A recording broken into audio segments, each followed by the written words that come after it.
Chapter 4. New Owners. Earl Smythe's house at Earlshall Park was much bigger than Birtwick Park and more modern. The Earl's daughter, Lady Anne, liked to ride me around the park with her brother or cousins. I enjoyed these rides, which were sometimes with Ginger, and sometimes with another young horse called Lizzie. I was a popular horse with Earl Smythe's wife, as well as his daughter, but Lady Smythe always used me to pull carriages. She liked the latest fashions, and one of these was for horses to use special reins. These kept the horses' heads high in the air all the time while they were pulling the carriages. "How wonderful they look!" the lady said when she saw Ginger and me with our heads held high. But the reins were very uncomfortable, and it was almost impossible to pull the carriage up a hill when you could not put your head down. "If they do not tighten the reins more, I will do what they ask me," said Ginger. "I can see that this is a good home and that they are good people, but if they tighten them any more, there will be trouble." I did not like these reins at all, but Ginger and I continued to work hard. But every day they tightened the reins a little more. One day we were both in a carriage together. The lady decided that she wanted the reins to hold our heads up even higher. I could see that Ginger was not happy. Before she could tighten the reins, Ginger began to kick so hard that she fell to the ground. I fell too, and we both had to be cut from the carriage as soon as possible. We were both hurt after the fall, and we were taken home. Earl Smythe's helper, York, was angry about the special reins, but there was nothing he could do to stop Lady Smythe's love of fashion. He washed our wounds with hot water, and it took a long time before we recovered. Ginger and I were put in a field to recover, but my knees were badly damaged. We were not well enough to run as we used to do, but we spent a lot of time chatting.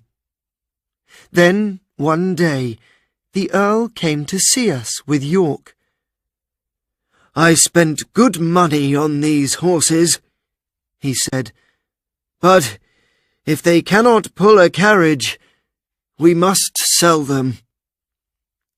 "I know a man in Bath who needs a good horse," said York. "He looks after his horses well." "You should write to him, York," said the Earl. "We can still get good money for Black Beauty. I'm not so sure about Ginger." A week later, I was taken away from the field and said a quick goodbye to Ginger. I was taken in a train to the town of Bath. It was my first journey on a train, but the experience was not a bad one. My new owner lived in a small house in the town, and he had many horses. People could hire the horses for a day. This meant that many of them were not good drivers. I was a gentle horse, so my new owner often let bad drivers take me because he knew I would behave well. Some of these riders pulled the reins so hard that it hurt my mouth.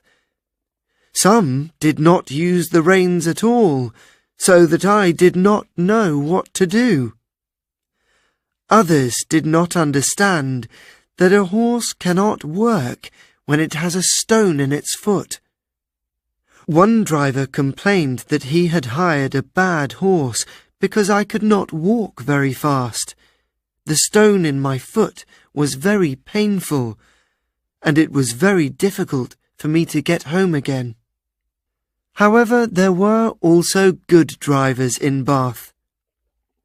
One of these liked me so much that he asked my owner if his friend could buy me, and soon I had another new owner. His name was Mr. Barry.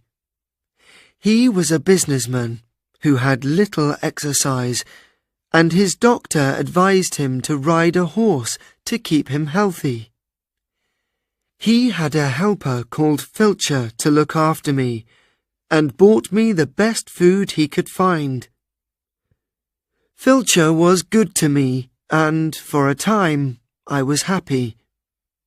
I did not know then that my life was not going to be happy for long. Filcher began to give me less food each week, and I became hungry. I had less energy and started to feel exhausted all the time. When Mr. Barry visited a farmer friend in the country, the friend said, "Your horse does not look the same. Has it been ill?" "No, but Filcher told me that horses often have less energy in the autumn and that it's nothing to worry about," Mr. Barry replied. "That's not true," cried the farmer. "If you buy good food for this horse, then it isn't eating it. Something else is. I suggest that you give this horse some good food for the next few weeks, and I advise you to watch your helper. There are some men who will steal food, even from an animal." Of course, I knew what happened to my food. Filcher put most of it into a basket and took it home. His family kept rabbits, which they sold at the market, and my food was given to them. Mr. Barry called the police after this, and they later arrested Filcher. This experience made Mr. Barry feel bad, and he decided to sell me. I was taken to a market for horses. There were horses there of all shapes and sizes. Some were tall and strong, others were old and sick. It worried me to see some of the horses who looked very thin. Would I be like that one day? I stood with 3 other strong-looking horses, and many people came to look at us.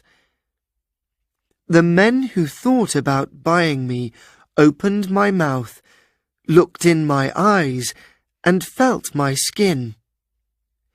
Many of them saw that my knees were damaged, and some were rough with me. There was one man, however, who felt my legs gently and spoke softly. I liked him and hoped he would buy me. "I think we'll be good for each other," he said.